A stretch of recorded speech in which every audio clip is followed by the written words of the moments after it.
Assalamualaikum warahmatullahi wabarakatuh. Perkenalkan, nama saya Sakdia Zulfa dengan NIM 242310001 dari Prodi S1 Akuntansi kelas khusus. Di sini, saya akan mempresentasikan sebuah artikel untuk memenuhi tugas 12 seminar akuntansi keuangan dengan judul artikelnya yaitu Analisis Perbandingan Pertumbuhan Ekonomi Regional Sebelum dan setelah Program Dana Desa dengan studi kasus zona penyangga dari Taman Nasional Kerinci Sebelat Kerinci, Indonesia. Adapun materi yang akan saya bahas di sini, yang pertama itu ada pendahuluan, yang kedua konsep teoritis, yang ketiga metodologi penelitian, dan yang keempat hasil dan pembahasan. Baik, yang pertama pendahuluan. Pembangunan daerah merupakan bagian integral dari pembangunan nasional yang dilaksanakan berdasarkan prinsip otonomi daerah, di mana pemerintah pusat telah memberikan kewenangan luas kepada daerah untuk lebih bebas dan fleksibel dalam menentukan arah pembangunan di daerahnya masing-masing sesuai dengan potensi, kondisi, dan aspirasi yang berkembang di masyarakat. Undang-Undang Nomor 32 Tahun 2004 tentang Pemerintahan Daerah yang juga disebut sebagai Undang-Undang Otonomi Daerah, dibentuk dengan tujuan agar pelaksanaan pemerintahan daerah yang berkaitan dengan pelaksanaan otonomi daerah harus benar-benar dilaksanakan secara nyata dan bertanggung jawab.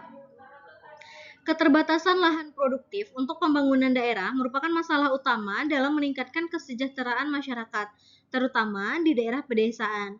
Kementerian Pertanian Republik Indonesia pada tahun 2017 menyatakan bahwa hanya 33% wilayah Indonesia yang dapat digunakan untuk pertanian, sedangkan sisanya 67% merupakan kawasan hutan lindung, dan luas wilayah TNKS akan sangat mempengaruhi pola pembangunan daerah dan pendapatan masyarakat sekitar. Oleh karena itu, hal ini dapat mempengaruhi pertumbuhan ekonomi wilayah Kabupaten Kerinci.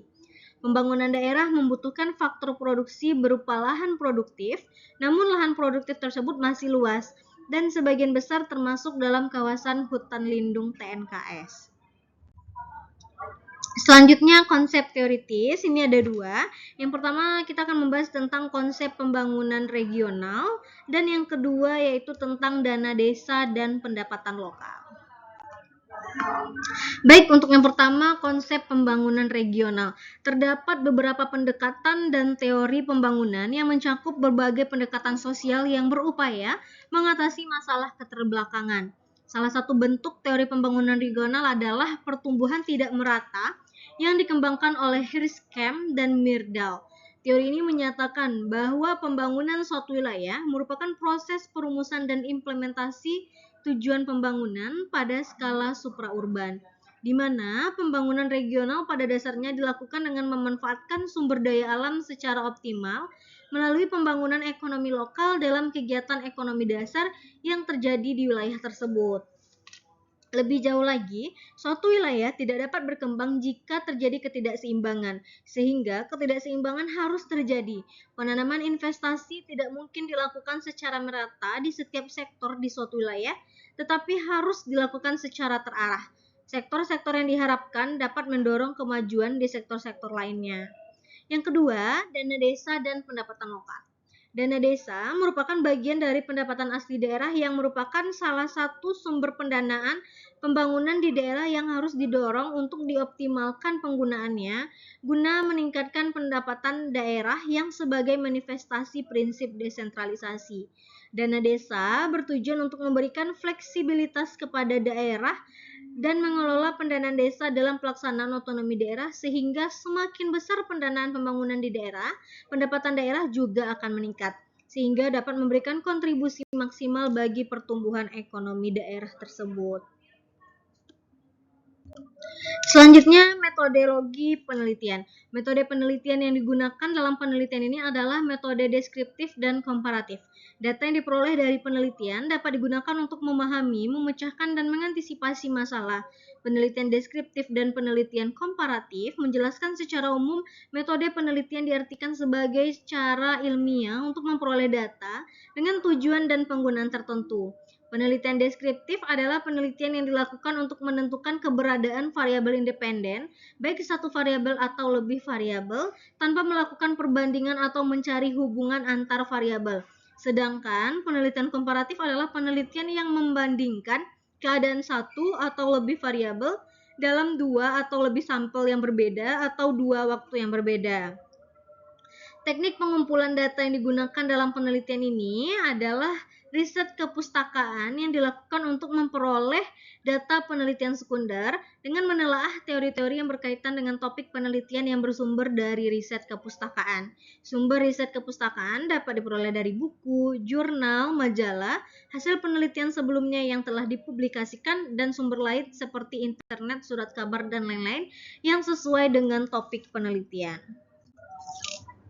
Selanjutnya kita akan membahas hasil dan pembahasan. Yang pertama itu dengan hasil uji perbedaan rata-rata atau uji komparatif. Di sini yang pertama itu ada uji T sampel independen dengan hasil analisis uji T sampel independen untuk menguji perbedaan rata-rata menggunakan SPSS 23 oleh setelah menguji semua variabel independen. Nilai-nilai yang ditunjukkan pada tabel 1 yang ada di samping.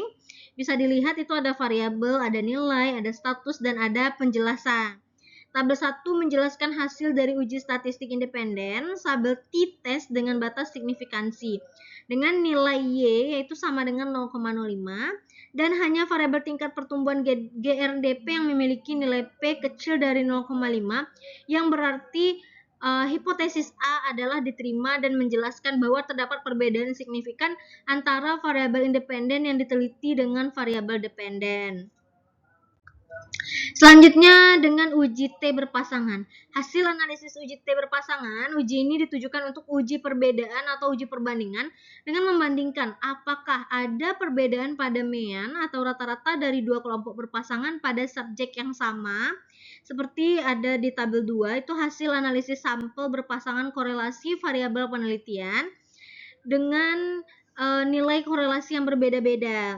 Nilai korelasi antar setiap variabel seperti ROI, HDI, TPP, nilai positif di atas 0,945 menunjukkan hubungan yang sangat kuat dan positif antara variabel sesudah program dana desa dan nilai variabel GDPR-GR itu di atas 0,995 juga menggambarkan hubungan yang kuat dan negatif sebelum dan sesudah adanya program pembagian dana desa. Selanjutnya, pengaruh pendapatan asli daerah terhadap perekonomian daerah. Berdasarkan data dari Kantor Statistik Provinsi Jambi dari tahun 2012 hingga 2017, realisasi pendapatan daerah Kabupaten Kerinci terus meningkat dari 712.579.000 meningkat menjadi 1.147.840 dengan peningkatan sebesar 435.261.000. Sementara itu, pertumbuhan rata-rata pendapatan daerah Kabupaten Kerinci pada periode tersebut adalah 10,07% per tahun. Bisa dilihat dari grafik di atas, itu ada kenaikan dari tahun 2012 sampai 2017. Baik, yang terakhir itu kesimpulan. Berdasarkan temuan dan pembahasan di atas dapat disimpulkan sebagai berikut. Yang pertama, sebelum dan sesudah adanya program dana desa, Kabupaten Kerinci mengalami peningkatan rata-rata sebesar 10,56% hingga 11,33%. Analisis perbandingan yang dihasilkan dari uji T sampel independen dan uji T berpasangan menunjukkan bahwa sebelum dan sesudah program dana desa, terdapat perbedaan yang sangat signifikan pada variabel pendapatan daerah dan indeks pembangunan manusia. Sementara itu, pada variabel jumlah penduduk miskin, tingkat pertumbuhan PDB, dan tingkat pengangguran terbuka, tidak terdapat perbedaan yang signifikan. Kondisi ini menjelaskan bahwa dalam jangka pendek, program dana desa belum menunjukkan kontribusi besar terhadap kesejahteraan masyarakat dan pertumbuhan ekonomi di Kabupaten Kerinci. Kesimpulan kedua, pengaruh opini daerah asli terhadap tingkat pertumbuhan PDB menunjukkan bahwa sebelum dan sesudah adanya dana desa, jika pendapatan yang dihasilkan secara lokal meningkat, tingkat pertumbuhan PDB meningkat dengan peningkatan yang sangat kecil bahkan tidak signifikan pada tingkat kepercayaan yaitu 95%. Sedangkan pengaruh pendapatan yang dihasilkan secara lokal terhadap indeks pembangunan manusia menunjukkan bahwa sebelum dan sesudah adanya dana desa, jika pendapatan yang dihasilkan secara lokal meningkat, indeks pembangunan manusia juga meningkat. Pengaruh pendapatan yang dihasilkan secara lokal terhadap jumlah penduduk miskin di Kabupaten Kerinci memperoleh nilai Y sebesar minus 0,167 dan minus 3,44 yang menjelaskan bahwa sebelum dan sesudah adanya dana desa, jika pendapatan yang dihasilkan secara lokal meningkat, jumlah penduduk miskin menurun, sedangkan pengaruh pendapatan yang dihasilkan secara lokal terhadap tingkat pengangguran terbuka menjelaskan bahwa sebelum adanya dana desa, jika pendapatan yang dihasilkan secara lokal meningkat, maka kondisi tingkat pengangguran terbuka juga akan meningkat. Baik, mungkin sekian yang dapat saya sampaikan. Mohon maaf apabila ada kesalahan. Saya akhiri. Wabillahi taufiq wal hidayah. Assalamualaikum warahmatullahi wabarakatuh.